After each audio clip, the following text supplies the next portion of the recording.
Good evening, welcome to my YouTube channel Hitesh biology classes Jalore. रोजाना की तरह आज भी मैं एक लेक्चर आपके सामने लेकर रिप्रेजेंट हो रहा हूँ और उस लेक्चर का नाम है testis and their secondary sex organ.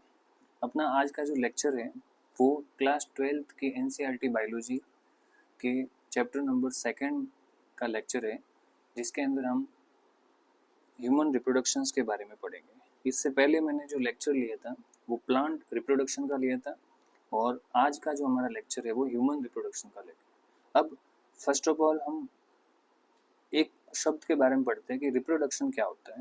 What is reproduction? तो you know very well reproduction किसे कहते हैं।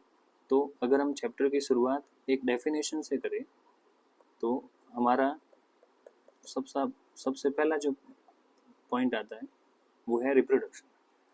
What do you understand by mean the terms reproduction? तो you know very well reproduction क्या चीज़ है। तो ये एक बायोलॉजी की एक प्रोसेस है, एक ऐसी प्रोसेस जिसके अंदर हमारी बॉडी के अंदर जो भी कैरेक्टर है वो जो पेरेंट्स के अंदर होते हैं वो नेक्स्ट जनरेशन में यानी ऑफस्प्रिंग में जाएंगे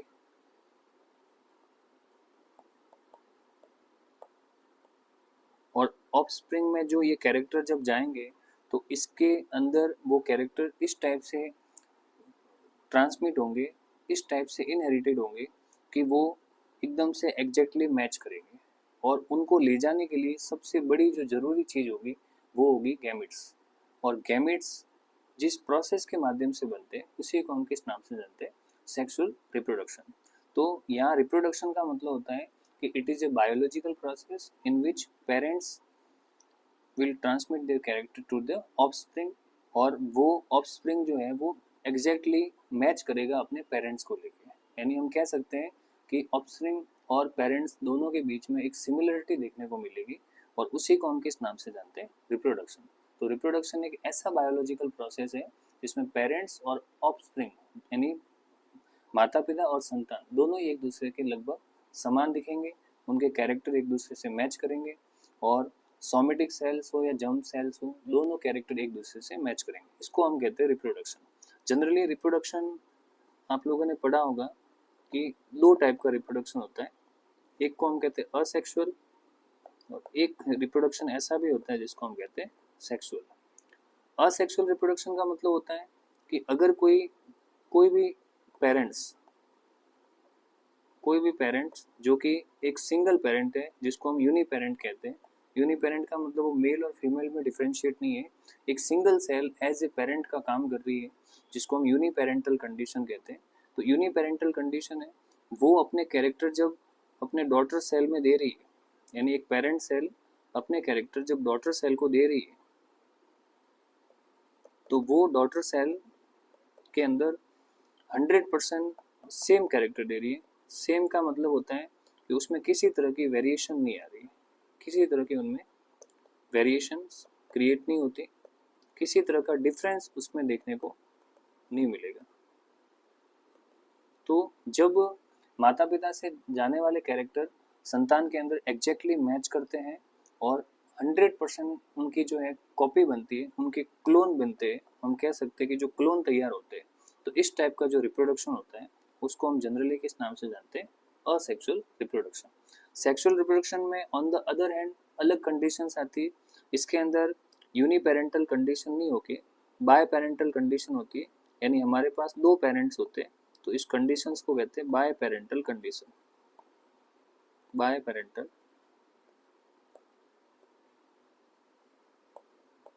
कंडीशन। और इस बाय पेरेंटल कंडीशन में एक तो होता है अपने पास, एक जो है एक कैरेक्टर तो होता है अपने पास मेल और एक कैरेक्टर अपने पास जो होता है वो होता है female. One character is male and other is female. अब ऐसी स्थिति में मेल अपने गैमेट बनाता है जिसको हम कहते हैं मेल गैमेट या स्पर्म सेल, और फीमेल अपने गैमेट बनाता है जिसको हम कहते हैं एग सेल। अब यू नो वेरी वेल कि ह्यूमन बॉडी हमेशा डिप्लॉयड होती है, और डिप्लॉयड होती है इसका मतलब ह्यूमन बॉडी की जो सोमेटिक सेल है उसके अंदर हर क्रोमोसोम पेड़ में होते हैं, और पेड़ में होता है तो उस क्रोमोसोम्स को हम किस नाम से जानते हैं? Homologous chromosome. यानी ह्यूमन बॉडी 2n होती है और हर क्रोमोसोम जो है वो पेड़ में पाए जाते हैं। लेकिन जब स्पर्म और एग सेल बनती है तो उनकी बॉडी कैसी बन जाती है? हैप्लॉइड बन जाती है, और हर क्रोमोसोम जो है वो पेड़ से अलग होकर के सिंगल बन जाते हैं। इसका मतलब ये हुआ कि आगे किसी मेल के स्पर्म जब फीमेल के एग से मिलेंगे तो दोनों के कैरेक्टर, दोनों के क्रोमोसोम वापस मिलेंगे, यानी उनके अंदर क्या होगा? फर्टिलाइजेशन होगा। तो फर्टिलाइजेशन की वजह से अल्टीमेटली उसमें क्या आएगी? वेरिएशंस आएगी, और उस वेरिएशंस की वजह से आगे जो प्रोजेनी बनेगी, आगे जो संतान बनेगी, वो वेरिएशंस के बाद आगे जब संतान बनेगी या प्रोजेनी बनेगी तो वो संतान पेरेंट्स से एग्जैक्टली मैच नहीं करेगी, हल्के सी डिफरेंस होगी। और इस टाइप का रिप्रोडक्शन जिसमें संतान बन रही है और वो हल्की सी ज़्यादा नहीं, बिल्कुल हल्की सी जो है डिफरेंस करती है, तो इसी को हम किस नाम से जानते हैं? Sexual reproduction. तो यहाँ पर दो तरह के रिप्रोडक्शन देखने को मिलते हैं। एक रिप्रोडक्शन को हम कहते हैं असेक्सुअल रिप्रोडक्शन, और एक रिप्रोडक्शन को कहते हैं हम सेक्सुअल रिप्रोडक्शन। तो दोनों ही रिप्रोडक्शन जो है वो अलग अलग स्पीसीज में पाए जाते हैं। असेक्सुअल रिप्रोडक्शन आपको प्लांट में देखने को मिलेगा, एनिमल्स, कई ऐसे एनिमल्स हैं जैसे अमीबा, बैक्टीरिया, उनके अंदर देखने को मिलेगा, जिसके अंदर माइटोसिस तरीके से जो है सेल डिवाइड होती है। वही सेक्सुअल रिप्रोडक्शन आपको ह्यूमन के केस में देखने को मिलेगा, बड़े प्लांट जो होते हैं उनके अंदर देखने को मिलेगा। और किसी भी सेक्सुअल रिप्रोडक्शन में वेरिएशंस आती है, और वेरिएशंस आने के सबसे बड़े रीजंस जो होते हैं वो होता है फर्टिलाइजेशन, रिकॉम्बिनेशन, और उसके बाद और भी प्रोसीजर्स होती है जिसकी वजह से बॉडी में वेरिएशंस आती है।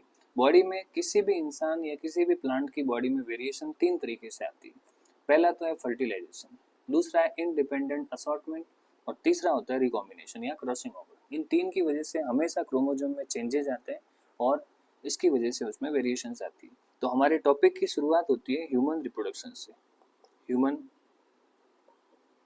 रिप्रोडक्शन, इससे पहले हमने प्लांट रिप्रोडक्शन पढ़ा था, और प्लांट रिप्रोडक्शन में हमने पढ़ाया था कि प्लांट कैसे रिप्रोड्यूस करके मेल गैमेट्स बनाते हैं, कैसे पॉलिन ग्रेन बनाते हैं, कैसे पीएमसी से पॉलिन ग्रेन बनते हैं, पॉलिन ग्रेन से मेल गैमेट बनते हैं, इधर दूसरी तरफ फीमेल में एमएमसी से फीमेल गैमेट बनते हैं, कैसे उनका फर्टिलाइजेशन होता है, कैसे सीड्स बनते हैं, इन सब के बारे में हमने पढ़ा। ह्यूमन रिप्रोडक्शन की अगर शुरुआत करें तो हम लोग जनरली यहाँ पर सेक्सुअल रिप्रोडक्शन की बात कर रहे हैं। ह्यूमन रिप्रोडक्शन में हमारा जो टॉपिक है वो जनरली किसकी ओर है? सेक्सुअल रिप्रोडक्शंस की ओर है।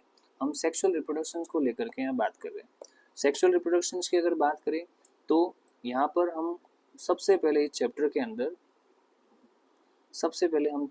अंदर मेल और फीमेल दोनों के सेक्सुअल ऑर्गन्स के बारे में बात करें, यानी सेक्स ऑर्गन की बात करेंगे। सेक्स ऑर्गन के साथ हम इनसे सीक्रेट होने वाले जो हार्मोन्स हैं उनके बात करेंगे। सेक्स ऑर्गन भी दो तरह के हो रहे हैं, एक तो प्राइमरी सेक्स ऑर्गन और उसके बाद में सेकेंडरी सेक्स ऑर्गन। पहले हम प्राइमरी सेक्स ऑर्गन की बात करेंगे, उसके बाद मेल फीमेल दोनों में सेकेंडरी सेक्स ऑर्गन की बात करेंगे। यहाँ पर हम धीरे धीरे पढ़ेंगे कि इन ऑर्गन्स की ओरिजिन कौन सी लेयर से होती है, किस टाइप से होती है, और बॉडी में क्या क्या चेंजेस आते हैं।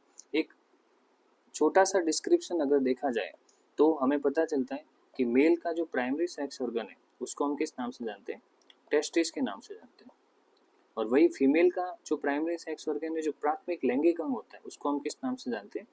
ओवरी के नाम से जानते हैं या अंडाशय के नाम से जानते हैं। हार्मोन्स की बात करें तो मेल जितने भी हार्मोन बनाते हैं उनको कहते हैं एंड्रोजन, यानी मेल सेक्स हार्मोन को हम जनरली किस नाम से जानते हैं? एंड्रोजन, जो कोलेस्ट्रॉल से बनते हैं, इसको हम लोग गोनेडोकॉर्टिकॉइड्स के नाम से जानते हैं। फीमेल के केस में दो इम्पोर्टेंट हार्मोन होते हैं, जिसमें one of the important hormone oestrogen, इसके अलावा हम पढ़ेंगे प्रोजेस्टेरॉन हार्मोन। ये दो हार्मोन्स होते हैं जो फीमेल के केस में काम आते हैं।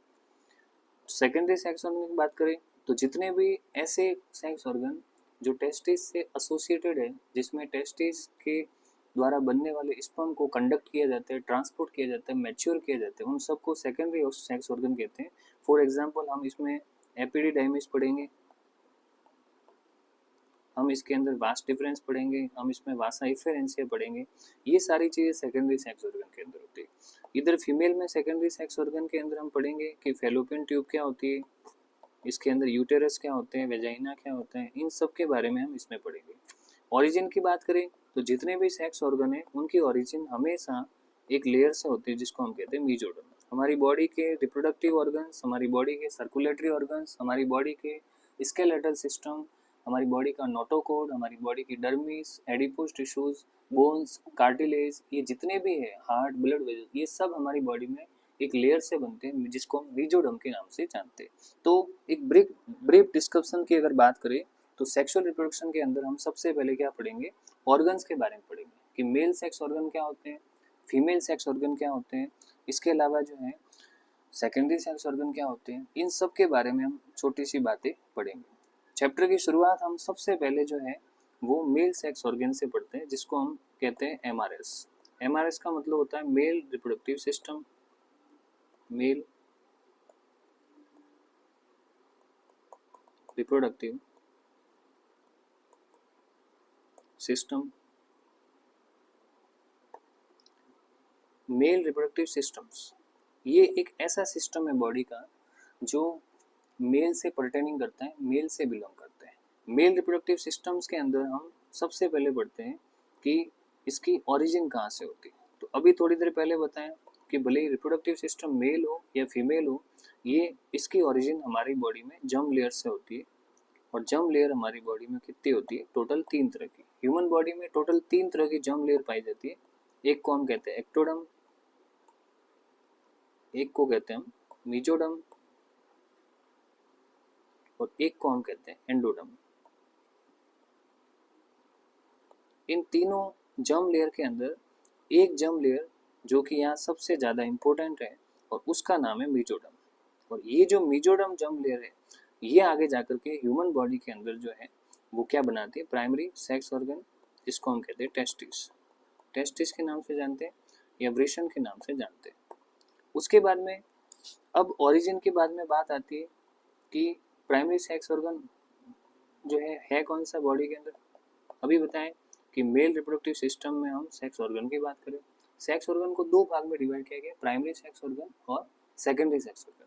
प्राइमरी सेक्स ऑर्गन उनको कहते हैं जो बॉडी का मेन भाग है, जो बॉडी का मेन सेक्स ऑर्गन है, जिसकी वजह से मस्कुलाइन कैरेक्टर आते हैं, जिसकी वजह से मेल के कैरेक्टर आते हैं, और उस प्राइमरी सेक्स ऑर्गन का नाम है टेस्टिस।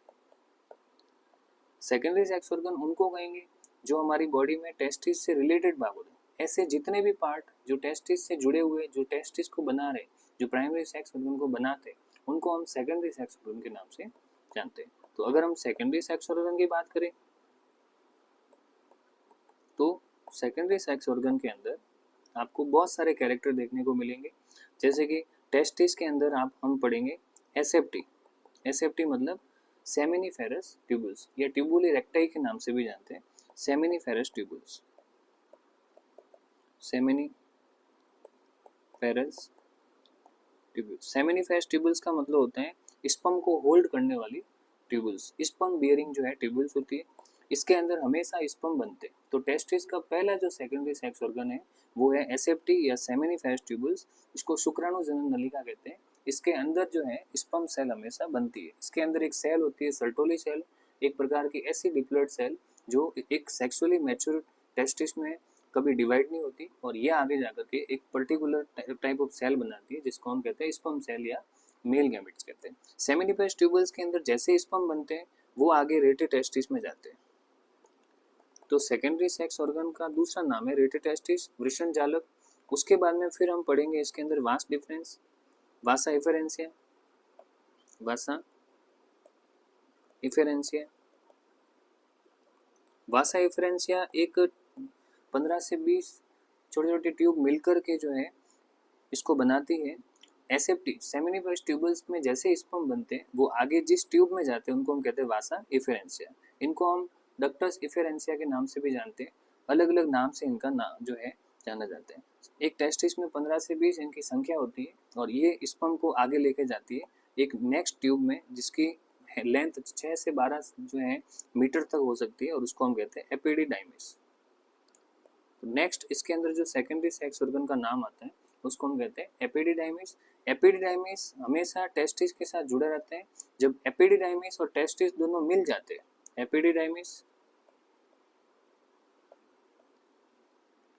एपिडिडाइमिस और प्लस टेस्टिस, जब टेस्टिस को एपिडिडाइमिस के साथ ये दोनों एक दूसरे से जब मिल जाते हैं तो इन दोनों को कलेक्टिवली, ये दोनों चीजें जब एक साथ मिल जाती है तो इन दोनों को कलेक्टिवली हम नाम देते हैं टेस्टिकल। क्या नाम देते हैं? टेस्टिकल। तो व्हाट इज टेस्टिकल? टेस्टिकल का मतलब होता है testis plus epididymis. When testis are united with epididymis then the term is called testicle. तो ये जो टर्म्स है वो यूज होता है जिसको हम किस नाम से जानते हैं? टेस्टिकल। तो टेस्टिकल शब्द उस समय आता है जब एपिडिडाइमिस को किसके साथ रखा जाता है? टेस्टिस के साथ जो है वो रखा जाता है। तो testis plus epididymis is called testicle. उसके बाद में नेक्स्ट एपिडिडाइमिस के बाद जो नेक्स्ट अपने पास जो ट्यूब आती है उसको हम कहते हैं वास डिफरेंस या डक्टस डिफरेंस। वास डिफरेंस या डक्टस डिफरेंस, ये ट्यूब आती है।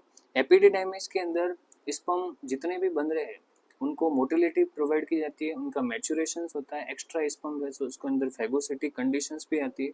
वास्ट डिफरेंस के अंदर भी सीलिया होते हैं जिससे स्पर्म को मोटिलिटी मिलती है। स्पर्म की खुद की मोटिलिटी उनके फ्लैजिला के द्वारा होती है, वो हमेशा फीमेल वेजिनल ट्रैक्ट्स में ही होती है, पर जब तक स्पर्म मेल की बॉडी में होते हैं उनको मोटिलिटी इन ट्यूब्स के द्वारा दी जाती है, उनकी खुद की एनर्जी बाद में काम आती है। वास्ट डिफरेंस के बाद फिर इसके अंदर नेक्स्ट ट्यूब आती है इजैकुलेटरी डक्ट। इजैकुलेटरी डक्ट, इस डक्ट के अंदर स्पर्म को जो है पूरे फोर्स के साथ यूरेथ्रा के थ्रू बॉडी से बाहर किया जाता है जिसको हम कहते हैं इजैकुलेशन। हम पढ़ेंगे आगे। और इजैकुलेटरी डक्ट के बाद इसके अंदर आता है यूरेथ्रा, और यूरेथ्रा के बाद में फिर फाइनली जो है हम पढ़ेंगे रिप्रोडक्टिव ग्लैंड। Reproductive glands. तो हमें चैप्टर की शुरुआत ओरिजिन से करनी है। मेल रिप्रोडक्टिव सिस्टम की ओरिजिन किससे होती है? मेजोडर्म से होती है। मेल रिप्रोडक्टिव सिस्टम में जो पहला प्राइमरी सेक्स ऑर्गन है उसको हम टेस्टिस कहते हैं, और जो सेकेंडरी सेक्स ऑर्गन है उसको हम किस नाम से जानते हैं? उसको हम टेस्टिस के ही पार्ट कहते हैं, जिसमें सिक्वेंशियली आपको याद रखना है। ये जो मैंने आपको सिक्वेंस बताई है, ये सिक्वेंस एक्चुअल में किसकी है?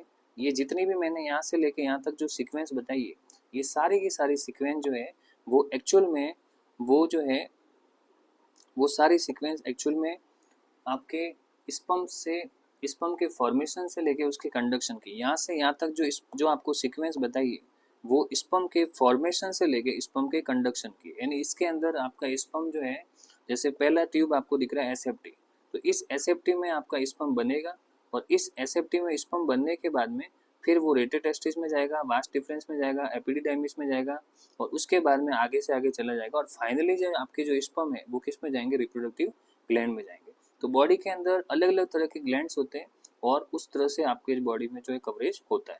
तो अब हम नेक्स्ट टॉपिक पढ़ते हैं कि टेस्टिस जो है वो बॉडी के अंदर लोकेटेड कहाँ होते हैं। हमारा नेक्स्ट टॉपिक होता है लोकेशंस, कि उसकी लोकेशंस कहाँ होती है टेस्टिस की बॉडी के अंदर।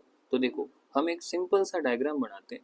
फॉर एग्जांपल्स ये एक डायग्राम है, ये अपनी एब्डोमिनल कैविटी है, ये एक स्क्रोटम है, ये एक स्क्रोटम है,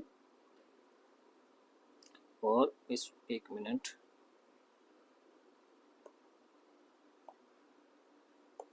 ये हमारी बॉडी के अंदर फॉर एग्जांपल्स ये एक बॉडी कैविटी है, इसको हम नाम देते हैं एब्डोमिनल कैविटी। एब्डोमिनल कैविटी, ये वाली जो यहाँ से लेके यहाँ तक की जो भाग है इसको हम कहते हैं स्क्रोटम। यह टेस्टिकुलर जो है पार्ट हो गया। ऊपर वाला भाग है एब्डोमिनल कैविटी, यानी पेट वाला भाग है, यानी पेल्विक एरिया से ऊपर वाला भाग है। इधर आपका जो भाग है स्क्रोटम, स्क्रोटम जो है उसको अंडकोश या वृषण कोश कहते हैं, जो बॉडी से बाहर होते हैं। टाइमिंग होता है बर्थ के टाइम में। देखो जब एम्ब्रियोलॉजिकल कंडीशन आती है, जब एम्ब्रियोलॉजिकल कंडीशंस आती है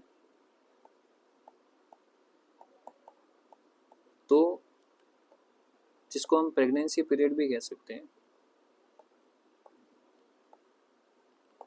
प्रेगनेंसी पीरियड के अंदर जब करीबन 7 से 8 सप्ताह का टाइम चलता है, प्रेगनेंसी पीरियड के अंदर जब 7 से 8 7 to 8 वीक्स का जो टाइम चलता है, उस समय हमारी बॉडी में टेस्टिस बनना शुरू हो जाते हैं। यानी टेस्टिस जो है उसका फॉर्मेशन स्टार्ट हो जाते हैं। टेस्टिस फॉर्मेशन जो है स्टार्ट हो जाते हैं। Testis formation to be start. 7 से 8 सप्ताह में हमारी बॉडी में टेस्टिस का फॉर्मेशन क्या हो जाता है, स्टार्ट हो जाता है। लेकिन इनको ये उस समय हमारे शरीर के अंदर एब्डोमिनल कैविटी में ही पाए जाते हैं। ये जब टेस्टिस बन रहे होते हैं तो ये टेस्टिस उस समय हमारे शरीर के अंदर एब्डोमिनल कैविटी में पाए जाते हैं, मतलब यहाँ पर पाए जाते हैं। ये टेस्टिस जो है वो कहाँ बनेंगे, इधर बनेंगे। बॉडी के अंदर जब 7 से 8 महीने का जो टाइम होगा, 7 से 8 सप्ताह का जो टाइम होगा, उस समय ये जो टेस्टिस है वो बॉडी में कहाँ देखने को मिलेंगे अपने को, ये टेस्टिस अपने को देखने को मिलेंगे एब्डोमिनल कैविटी में। लेकिन जैसे ही 7 से 8 सप्ताह 7 से 8 महीने में बदल जाते हैं, यानी जब प्रेगनेंसी के 7 to 8 महीने कंप्लीट हो जाते हैं, तो उस 7 to 8 महीने के अंदर ये टेस्टिस जो है वो सीधे कहाँ डिसेंड हो जाते हैं, इनका ये डिसेंड हो जाते हैं अपनी बॉडी के अंदर स्क्रोटम में। ये हो जाते बॉडी के अंदर स्क्रोटम में डिसेंडेड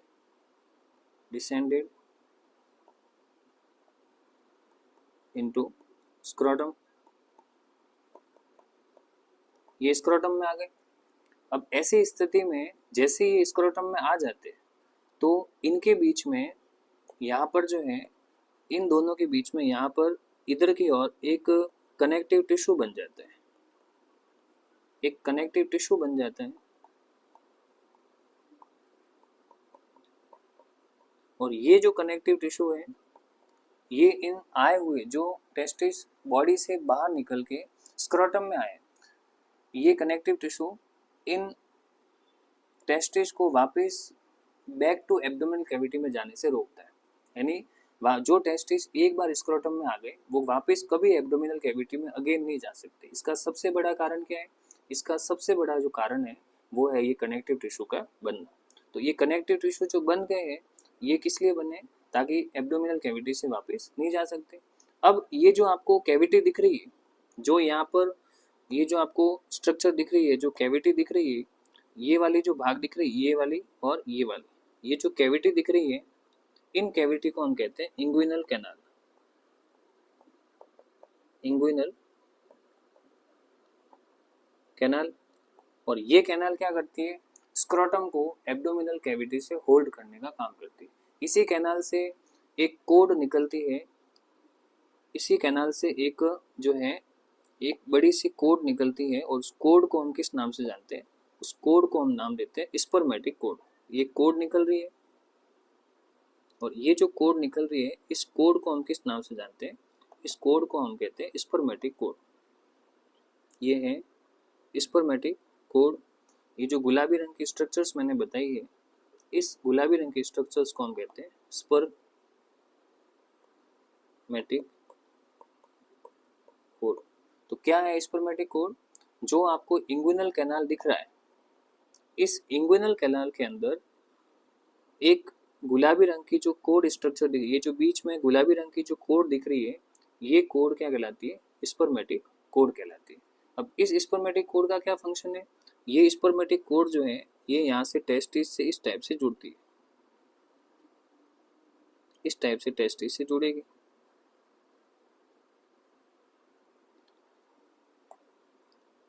ये इससे जुड़ गई और ये जो गुलाबी रंग की स्ट्रक्चर जो जुड़ी है, इसी स्ट्रक्चर्स के अंदर अब एक बड़ी सी लंबी सी ट्यूब जो है, इसी स्ट्रक्चर्स के अंदर एक लंबी सी ट्यूब पास होती है, एक लंबी सी जो है ट्यूब पास होगी और इस ट्यूब को हम किस नाम से जानते हैं, वास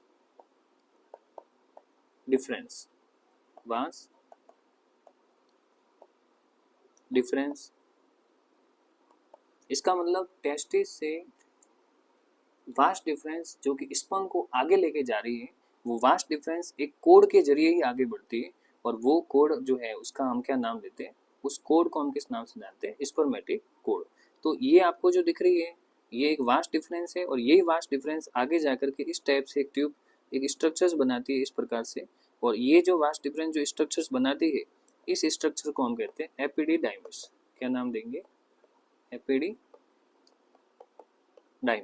ये एपिडिडाइमिस हो गई, और फाइनली एपिडाइमिस जो है फिर यहाँ पर आकर के ये अलग अलग पार्ट्स में डिवाइड हो जाती है, और इन पार्ट्स को हम कहते हैं यहाँ पर सेमिनिवैस ट्यूबल्स के अंदर टेस्टिकुलर लूप्स। तो ये मैंने आपको एक टेस्टिस का एक आउटर जो है स्ट्रक्चर्स बताया कि बाहर से, और हिस्टोलॉजिकली टेस्टिस जो है वो बॉडी से कैसे जुड़ा हुआ है, कैसे हिस्टोलॉजिकली बॉडी से जुड़ा हुआ है टेस्टिस, जिसके अंदर देखो यहाँ पर जो पहले जो वाइट कलर की स्ट्रक्चर्स थी वो हमने बताई। यहाँ पर जो डायग्राम दिख रहा है, इस डायग्राम में पहले एक वाइट कलर की स्ट्रक्चर्स बताई, ये वाली ये है एब्डोमिनल कैविटी। उसके बाद में वाइट कलर के स्ट्रक्चर के बाद जो येलो कलर की स्ट्रक्चर्स बताई, ये येलो कलर के स्ट्रक्चर्स ये है स्क्रोटम, जिसको हमने क्या नाम दिया, स्क्रोटम। स्क्रोटम के बाद में फिर हमने यहाँ पर बताया कि दोनों के बीच में एक कैविटी है, इस कैविटी का नाम है इंग्विनल कैनाल। जब 7 से 8 सप्ताह का टाइम पीरियड होता है तब टेस्टिस जो है वो बॉडी में बनना स्टार्ट हो जाते हैं, लेकिन वो बॉडी के अंदर स्क्रोटम में आने में उसको कितना टाइम लगता है, 7 to 8 मंथ्स का टाइम लगता है। यानी प्रेगनेंसी पीरियड के अंदर जब 7 to 8 महीने कंप्लीट हो जाते हैं तब वो हमारी स्क्रोटम में कभी कभी बर्थ से ठीक पहले भी आ जाते हैं।